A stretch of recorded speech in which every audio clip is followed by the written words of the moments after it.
Happy World Backup Day. What a day. And thank you all so much for joining us today. My name is Rick Vanover, Senior Director of Product Strategy, and we have a very special episode for you. We've already got a great crowd online, and I want to introduce my guest, DDA. Good day. How are you, sir? I'm doing very well, a bit tired because very busy days, I guess for you as well, right? You know why? The MVP summit going on, stuff like that. But doing well. No, and DDA's underselling himself. This is a super community resource. DDA and I also sneaking in when we can the Microsoft MVP Summit going on this week. And we can't talk about that today. Got to make sure we don't have that happen again on World Backup Day. But, welcome again, everyone. And we're going to do something really special. I'm convinced this is going to be a special episode. We have this Mapplication where we track all of the different attendees. We've already let some of the producers and staff and special guests mark the map up. Let us know where you're from, what country. And I'm convinced this one might be the one that breaks all the records of, I think we had 40 some as our previous record, 43 countries. So let us know in the chat. Got Dave, Ken, everyone. Welcome, welcome, welcome. And we're going to zoom into the different continents as you can see here, right? So we'll get, light up your towns. Just let us know. Oh boy, whoever's on map duty has their work. Oh, hey, Alan. Welcome, Alan T. So I know some of you joining as well. So again, big welcome today. So DDA and I are going to condense. Well, actually, I'll ask you a question, DDA. How long have you been a practicing IT pro of sorts? Almost 25 years. That's it? I mean, you're smarter than that. So, well, I used to be a biologist, Whoa, I did not know that. Interesting. Next time we have a drink, we'll talk. Yeah, interesting. Well, I've been a practicing IT professional exactly 25 years as well. So we both have the same haircut of sorts, even though you've got more of a hairline. But don't let that fool you. So anyways, we're going to jump into some content. We've got a lot of experience that we have prepared here. And what we're going to do is actually condense so much of this experience into the time we have today. Now, here's the deal. We want to just start with a definition. What is World Backup Day? Well, World Backup Day isn't exactly just a gimmick that the backup products are jumping onto. Now, I do think it's a good awareness effort, but there's actually an interesting story about Matt who lost his digital life. I don't know, DDA, have you heard this story about this individual? Don't think so. No, so but have to check it out. We all can understand the risk, right? Losing data, but I think the individual lost.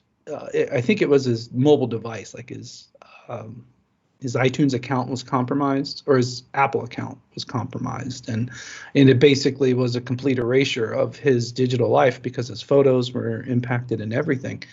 And this was a predecessor to what could really happen with ransomware and some other things nowadays. And so the thought is you don't want to have any surprises on April 1st, which I don't know. In Europe, do they do the April Fool's Day? Do they do that? Oh, yes. Oh, yes. So if somebody requests a meeting on April 1st, everybody's very suspicious.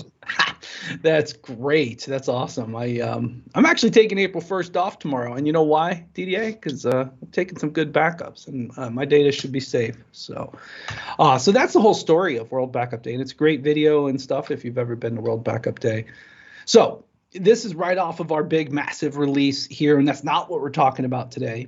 But I do want everyone to know that Veeam Backup and Replication V11 just came out, an incredible platform release here at Veeam. So much into it, of which we're not going to cover it, but just note that that's fresh off of our major release. And so I'm going to pose you a question here, DDA, kind of pivoting back to World Backup Day. If you were to remember one thing or give one piece of advice to people about World Backup Day, what would that advice be? Have backups and be able to restore them. Got it. Okay, that's good. That's good. But I want to propose, and we're going to come back to this a couple of different times because it's important. I want to propose a recipe on how you're going to do that. Now, there is this industry standard 3-2-1 rule. And we're going to talk about that here in a second. But at Veeam, as we do, we upped the game a little bit, and we were advocating this 3-2-1-1-0 rule. Okay, so that rule, one of these days it's going to be my first tattoo. I'm going to put it right here. But it is the recipe for success. And DDA, first of all, it's a practicing IT pro. Is this real, or is this marketing? This is real. Actually, I use this rule, the 3-2-1-1-0 rule, to explain how we deliver backups to, for example, the CISOs or the managers that need to from which we need to get the buy-in. So this was where I start. We have a 3-2-1-1-0 rule, and from there we start explaining what we do. So it's a very good entry point to the entire discussion. Because there's a lot of information in that single slide. And from there, you can just go on the story. And one of the interesting things here is that it doesn't require any specific technology. And I don't know if you heard the tale, is that it actually started in the digital photography era. That's where this rule came from. I don't know if you heard that history. But the thought is, once digital cards and stuff, the thought is, well, hey, I don't want to lose my cameras. I'm going to put it over on the PC. That's a different copy, that type of stuff. And it doesn't require any specific type of hardware. And it can address any type of failure scenario. So whether we're talking about clouds, whether we're talking about physical servers, virtual machines, tape, dedupe appliances, there's so many ways that we can cut this up. So there's some versatility here. I mean, I helped my daughter with some statistics and permutations here, but I haven't quite calculated how many ways you could flesh out the 3-2-1-1-0 rule. And let me pose it as a question to you, DDA. At home, I kind of float in the 5-copy world myself. Do you ever go above 3 copies? No, but 3 copies for me is the minimum. I know some people who count their production data as 1 copy, and I'm like, no, I don't do it. It's not a copy. You don't count production data as 1 copy. I do not. So you are a 4-copy type of person. I think you are. Basically, yeah. So that's an important bit, because the original definition does say 3 different copies of data, 2 different media, 1 of which is offsite. And it could be as simple cut as production, backup, DR. That's one real simple way to do it. DR, presumably offsite, different media, different technology. Now, that being said, if you count the production data, then that does indicate basically another copy. So if you have 3 kind of availability copies, let's just say it that way, a minimum 3, then you're actually designing well. That's why he's a guest on the show, everybody. Interesting. Awesome. Okay, so that is that's our ground rule, right, for backup. It's the starting point. That's how you get started with it. So now we're gonna I want you to just unload on us, DDA. I said to DDA, I'm like, this is one of the best people. I mean, he's an MVP. In fact, he's a Veeam Vanguard and he's representing the shirt. Appreciate that. But DDA is also just really good. Working hard on IT. Working hard IT is his Twitter name. But DDA, as a practicing pro, how do you go about all of your experience in backup? And here's our top 10 list. Walk us through your advice here. First of all, of course, have backups. And this seems very obvious, but unfortunately, it is not. Everybody, or a lot of the times, people seem to assume somebody is taking care of it. So have that discussion with everybody: the business, the product owners, the developers, everybody involved. Everybody should know we need to protect our data, we need to protect our applications, have the backups, and have recovered all our bases. Once you've done that, of course, you're going to have to test the restores, because you want to know how this works. First of all, you want to know that it works. Secondly, you want to know how it works, because you don't want to do this for the first time when you really need to. And then you have to know all your scenarios, right? Because you can do one type of backup and restore, but you can do multiple types of restores, instant recovery, or you could do file level recovery. So know those in advance, know how your environment is set up and what works and doesn't work. So it's very important to do that. And then you have to have all your services covered. We're talking about dependencies, and that's a broad discussion, right? You need to know, do I have dependencies that I have not documented or do not know about? It's a very obvious one to say Active Directory DNS, but it's an important one, right? So somehow, if you're in an on-prem environment, in a Windows environment, you're going to have a dependency on that by definition almost. So But there are others. You have to really go and try to find them and make sure that when you do a recovery, that you haven't forgotten one or the other and that you do them in the right order. But also, the next step is look at your fabric dependencies. So we mentioned Active Directory and DNS. What if your recovery is dependent on having that DNS server there? Maybe that's not a good idea. I like also to make sure that my entire backup fabric is independent of what I am protecting. So there is no dependency. I have a secondary DNS server that does zone transfers because I'm not leveraging the actual production DNS service to find everything. I have that separate. That's in my backup fabric, independent of what I'm protecting. Very important. Those fabrics, by the way, have to be protected in every possible way you can imagine. I call this functional paranoia. So you have to make sure that you protect it with your life, so to speak, because that's your fallback scenario. You know, backups are nice, right? You have somebody accidentally deletes a file, you have that covered. Somebody has a corrupt database, you have that covered. That's all very well, but you know, the ransomware, the wiper thingy, it is a clear and present danger, so to speak, and it's rampant across the world. That's a whole different ballgame. And what we have to do is provide the means of recovering from that.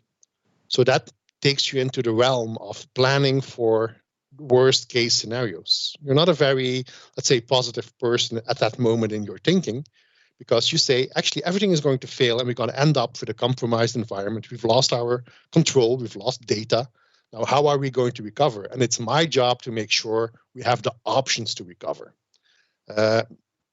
That's a very important aspect. The self-contained backups, why is that so important? I have seen backup products in my career where you have a dependency on something that might get corrupt, like a database.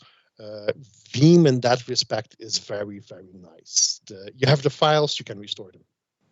There's always a way to restore them, and that's awesome. You can just copy them, take them, and you can get to them even with the free tools. You know, you don't even have to have a valid license to restore them.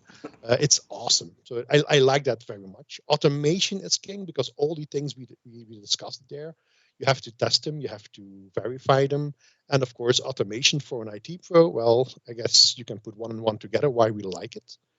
The reporting itself, yes, it's always nice to have a heads up about an issue in your environment before it actually happens. So there is proactive reporting, and there is also, of course, reporting. Hey, there is something wrong. Fix it. So please, monitoring is key. Just about with everything in IT, I would say. Then the fact that you have the reliable support, that is always extremely appreciated. No matter how smart you are, no matter how experienced you are, there's only 24 hours in a day. And there's only so much you can know by yourself. So you need help. At a given moment in your life, you need help. And then you want to fall back to a dedicated team of professionals. And I must say with Veeam, I've always been very happy with the support. There's an awesome crew. They really take care of their customers. And I haven't had to use them yet, but I also learned that Veeam has this ransomware response team. And I find that awesome. Because, look, I don't want to bank on them, right? I don't want to use such a response team as a fail-safe. No. It's very nice. Look, when this happens to me, I'll be in a pickle. I'll be very stressed out. And the fact that I can call in and say, look, this is the situation, I need help, and somebody is there, dedicated, highly motivated professionals to help me out, is going to be, you know, an extra benefit, an extra option I have in my bag to help deal with the situation. The only thing you shouldn't do is think, oh, they have a specialized team, they'll fix it for me. No, it doesn't work that way. You have to provide the means for them to help you as good as possible. And that's everything we've discussed. And I put the 3-2-1-1-0 rule last for you, but in the end, that covers it all. Because that rule is about options. If you follow that rule, and you have leeways on how you fill those rules in, you can take different solutions, you can mix and match them to your needs. But the thing about that rule is options. Because imagine you've lost a company and you have one option and that option fails. Then what? No. You don't want that to happen. There's this rule in high availability, in critical situations. One is none, two is one. And that's why I actually don't count the production copy as the third copy. Because that's my first copy, and one is none, right? So I can't bank on that. That's going to be gone at that moment. So that's actually brilliant. And you're harnessing your inner architect and all of that advice. So I got a lot to come back with here. But first, we're going to go over to the Mapplication here. So thank you all for whoa, wow. I'm not even going to try to harness my inner mapper. And we got New Hampshire. I think I know who that is. I got Colorado. Sir Dave Russell is on the line. Welcome. Illinois, Wisconsin, Texas, California, Florida, both Carolinas, Pennsylvania, Connecticut. Wow, great stuff. Mexico, bienvenidos, everyone from Mexico. Thank you. And Europe, we got Northern Ireland, we got Spain, France, Italy, Swiss, Germany, Poland, Czech, was it Slovakia or Slovenia? I apologize. Maybe we got both this time. I don't know. Greece? Yeah. So we got Russia. We've got Brazil, Chile. Thank you. A lot of Brazil, by the way. They're taking over. And a big shout to Matthias W. This morning. South Africa. We've got Egypt. We've got Australia, India. Wow, Australia live. Hong Kong. Wow, APJ represent. I love it. Indonesia. Awesome. Wow. Okay, whoever's on map duty, I really apologize. Thank you all for letting us know where you are from. I think we have a record brewing here. So, whoa, awesome. So, DDA, thank you so much for that advice. Now, here's the thing. When I look at that list of 10, I agree with everything you've said. And for the listeners here, him and I did not prepare. I mean, I sent him the slide. He sent me his slide. We put it together. Let's practice it live. That's how we roll. We're seasoned presenters. Yeah. The one that I think is, I'm going to take a couple of these. I'm going to talk about fabric dependencies. That's a very good advice because that leads its way to some of the changes organizations make after an incident, after ransomware, or after a critical failure and things like that. Those fabric dependencies are those really important things that you don't think about. So number one rule, don't use one account for everything.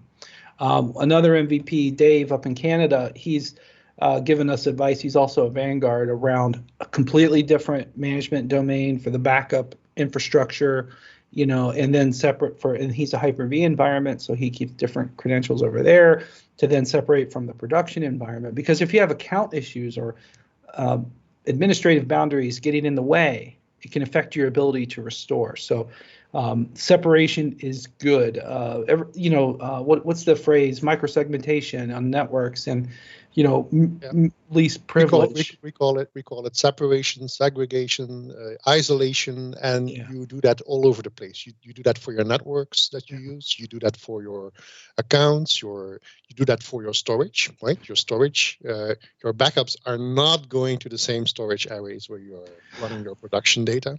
So you have to do that everywhere, not just one bit, right? Mm-hmm. Has to be completely separate. Everything might be gone. Your backup and restore environment has to be standing there, happy, standing ready to go. And if that would get compromised, immutability, right? Nowadays, that is.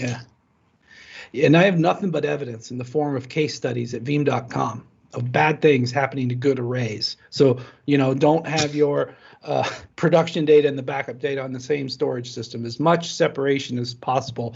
That is the two different media, right? That's coming into play right there as the specific advice.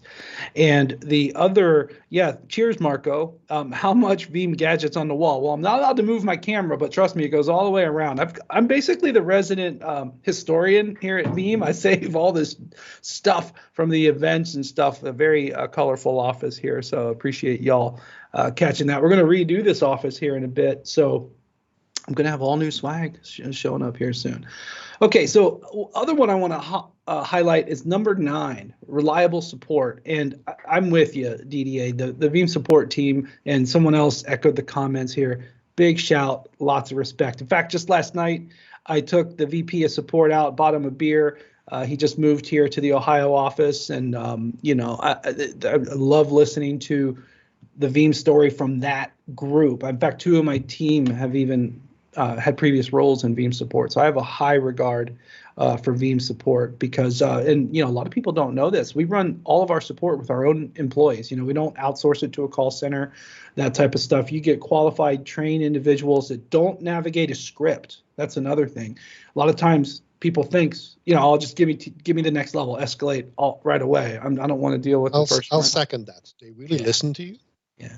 And they really try to help you. And I also try to help them. I always try to make sure I have all my logs, I have all my evidence, I have every description of what's happening. I even tend to make videos to show them, look, this is reproducible. That's what happens. And I help people that have to help you, help them to help you, basically. That's what it is. Awesome. That's a really smart idea, the reproducing videos. Hey, John K. from Mansfield, Ohio. How you doing? I'm just down the road on 71. Awesome. So the third one I want to highlight, so I got to pick another one. Ooh, you know what? I'm going to go back up the list, self-contained backups. And this is a big one. In fact, I'll give a little preview. We're getting ready to launch the VeeamON website at veeamon.com, or we did launch it, but we're going to launch the agenda. I have a website, DDA. I stole it, or a session at VeeamON. I stole it from a previous Ignite. I called it Hold My Beer While I Restore Your Data to the Cloud. So I actually got that approved. I thought Veeam would totally not let me do that. But the self-describing portable data, this is a really, really big positive characteristic. Imagine all you have is your backup data. You lost your complete environment. You have absolute portability. That's something built into our DNA here at Veeam. So awesome. Cheers, Jonathan, for the shout on support. Give you a like. I am watching this live as well. So thank you so much, DDA, for these pieces of advice. But we have something for everybody. So one of the things I want to highlight here is we have some free Veeam products. I know we've got a massive amount of people on the line. And if you didn't know, basically every Veeam product has a free edition, and that's intentional. We want to capture the hearts and minds of the IT pros like yourselves in the world. So if you go on over to the website, there's a dedicated whole section of free products. And, let me give you an example. The free Veeam backup for Office 365. A lot of people don't know that they need or should be backing that up, right? But you can back up 10 users right there. That's a really good way to start for free. I know DDA, you like to tinker around and things like that, but there's so many different free products that people can check into. So, there's a lot of links, but it all starts at veeam.com. Oh, and by the way, if anybody's using containers, there's a free version of Casting K10 that you can back up, say, on AKS, EKS, and other containerized environments. And have you played with any of the free products, DDA? Oh, yes, absolutely. And I promote them. If people need something, I say, I'll take a look here. If you like it, use it. It's free. And I must say they are awesome because bar a few, let's say, high-end features, they are feature complete, right? I mean, like VBR, it's just about everything you can imagine. So it's incredible. And I also like it that they are easily available. I don't like companies that tell me, oh, you have to register and you have to wait and you have to apply to get it. And then we might send somebody because we don't trust you enough to tinker on your own. You might get the wrong impression. No. I mean, Veeam is confident in its product, right? Here it is. Take it, use it, play with it, and see what you think. So there's no strings attached there. You're just very confident in that your product has something to offer people will like. And you don't have to hide it behind all kinds of schemes to get our attention or take our attention. So I like that. Well, cheers. And we got a question in from Juan about, do you have a service or offering to help customers review their current infrastructure? So Juan, the answer is yes. And we have a whole professional services team. Short answer is reach out to your account team. So that's you can get into some paid engagements with the VPS, Veeam Professional Services, those types of things. It's partner driven, but yeah, just reach out to your sales team. And the other thing, great couple of shouts about both Veeam support and about It Just Works. I love that. Somewhere in the room here, I have a banner that still has the It Just Works, but really appreciate all the validation on the community edition. So we're going to get one more question. Mayor, Mr. M, Ms. M asks, is there a document or a single link to all those free versions? So if you just go to Veeam, it's on the screen. There you go. We got a B&R trial. So that is for backup and replication. But if you just go to the website, there's a whole free product section, which will tour all of those because it goes to each product. So, all right. So now we're going to get into some of the prizes. Yeah. Oh, and then Jeff, look at that. Jeff says you can also email customer.success@veeam.com. Thank you for that, Jeff. Iron Man is on the line. I like it. Okay, so we have some prizes for everyone. So we've harnessed a little bit of our inner architect, our inner advice, but also part of what we want to do here is give back to this community. So there's actually some legit swag on the table. Well, not really on the table, but up for grabs. So if you go to the QR code, and I did add a short URL because I was freaking out right before the call because my app wasn't reading this barcode correctly. My bad. And then Kate Zed is going to drop it in the chat here pretty soon, but we're giving away, a fancy pair of, I forget what they are. They're like smart glasses. We've got, looks like some sort of, I don't know. It's tech gadgets. I'm a simple guy. I use a 4-year-old phone. But anyways, there's some cool stuff that is out there for you. But I think it's outlined on the page. So if you want to win some of this stuff, go on over to the page. Now we do ask you to register for it. But, if you're already got a Veeam account, you're already in the family or the friend of Veeam that we like to call it, FOV. But on that same page, we're going to pick these 3 winners. Okay, but we're going to do something awesomer, if that's a word. So I said to the people, I said, one of the things that we can do differently today is give like a digital experience, right? And some of you have already seen it. DDA's got one on behind him. I like it with the backup like a boss digital livery. But we're also offering our design team will make you an avatar, much like what you see here. And here's the deal. Our professionals love these creative opportunities, like everything from the producers of this show to the design, the PowerPoint team, Kate Zed, and the others who help us out with all of these wonderful things. They love it when you give them special projects. Like, don't give me a boring website about business value, blah, blah, blah.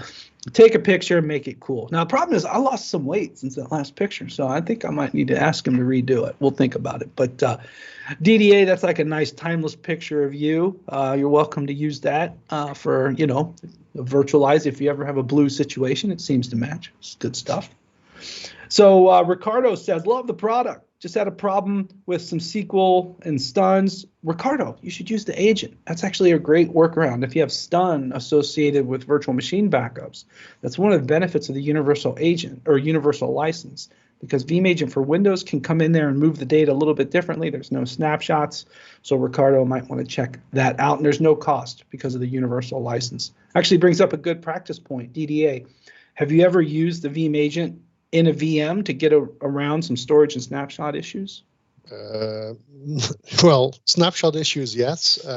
As you know, we've got VHD sets in Hyper-V, and they tend to be a bit, let's say, tricky and maybe sometimes unreliable. So if you want to have a guest cluster because you need a high availability, but you don't want to run into any issues later on with your backups, one of the workarounds is to use the Veeam Agent in a VM. I've actually worked on that with Timothy in Belgium. So tried something out for some customers. Yeah. And if you have an application cluster, the agents are the only way you can do that with Veeam, really. So because of the multiple nodes. So Ricardo asked, what about ransomware? Or sorry, Patty asked, what about ransomware? Lots of ransomware resources. I'm going to send it over to the producers. Ransomware series papers. Put that link, if you don't mind, from one of the producers into the chat. We've got a whole white paper library of some of the ransomware stuff, and I want to let everybody know I'm getting ready to update it because we have some new capabilities for V11. If you go to the V11 site, you can find out about the hardened Linux repository and more, but we have plenty of stuff related to ransomware resiliency. So some key takeaways. Start with the free edition. Oh yeah, go ahead. Immutability, and multiple options. Never rely on a single option, and make sure at least one of them or even more are immutable, because bad things do happen to good people. Absolutely. Immutability all the way, anywhere you can. I was talking to one organization that's doing double immutability and going to tape. So you have this offline, and they were designing around the new Linux repository with immutable first, then to the cloud and AWS for S3 immutability, and then off to tape. That's kind of awesome. 3 ways. Nice. Yeah. You got. Oh, by the way, DDA just helped co-author an awesome paper around some storage spaces direct, and we got some love for that on the stream there. So yeah, you and Karsten teamed up for a nice kind of high performance storage spaces direct paper. You can find that in the Forum Digest. That was a great resource you just did, DDA. Thanks for that. You're welcome. Awesome. So we got one more thing to give away for everybody, believe it or not. And well, I lost my other slide. Where did it go? Hold on. I lost the slide, everybody. Oh my gosh, I lost the slide with the download. No, I think I accidentally hit it, unfortunately. So we're just gonna solve this right now. Oh no, it's there. Sorry, it's just out of sequence. My bad. I promise this is not my first day presenting. But what I wanted to get into was these backgrounds. So DDA has the backup like a boss. I guess we'll call that a peacock of data that he has. But you've seen some of these maybe on Twitter. But if you go to the backgrounds page here, the QR code will take you right there. And then maybe if one of the producers can drop in that URL, will come in. Well, good question from Robert. When will V11 certification for DR be released? So, Robert, the big answer to that would be the Veeam Disaster Recovery Orchestrator product, which did go to V4 just recently. So I would encourage you to check that out. Goodness, guys, the map is ready. Let's see what we've got.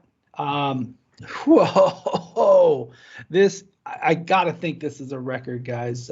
28 U.S. states, over 40 countries. Well, thank you all for letting us know where you're from. Thanks. Here. This is great. I'm really especially about multiple, including Thailand over in APJ. This time of day, we basically have coast to coast now. That's awesome in the U.S. The main of Europe well covered. We got to work on that. Luxembourg. I got to get them in there. And then a lot more in South America. Brazil, overwhelming love from Brazil. Thank you all so much. More in Africa there. Appreciate that. India, some people in Middle East, and then APJ, New Zealand. Whoa, yep. That might be a first for live, because that's plus 17 hours for me. Amazing. Wow. And I can't even get to all the questions. Everyone, thank you so much. DDA. Yes, sir. Where can they find you on the interwebs and things like that? First of all, my Twitter handle, Working Hard in IT. My blog is workinghardinit.org. So that's very easy to find. So just Google my name and I'll jump up all over the internet. I tend to be verbose. I tend to write in multiple streams, multiple locations. Why? Because I think sharing is caring, and what goes around comes around. And I help people out with what I learn, and they help me out. And everybody, it's a win-win situation. Why not? DDA embraces the spirit of technical evangelism in the IT communities in which Veeam operates. So thank you all so much. And, another place you can get an aggregated list of all of DDA's work is over at the Microsoft MVP site. You find his profile. It's got links to some of his public-facing stuff. So DDA, thank you so much for joining me here today. Very welcome, Rick. It was a pleasure to do. Well, goodness, everyone. On behalf of the Veeam Global Marketing team, our producers, and the Veeam Product Strategy team, and all the different teams, lots of teams, and whoever had map duty today, I really want to thank everyone for attending and the internal people who helped bring me this content. And you can find more at some of the links that were shared out in the stream. And we had almost 400, 500 people live. It was incredible. Thank you so much for attending. That concludes today's broadcast.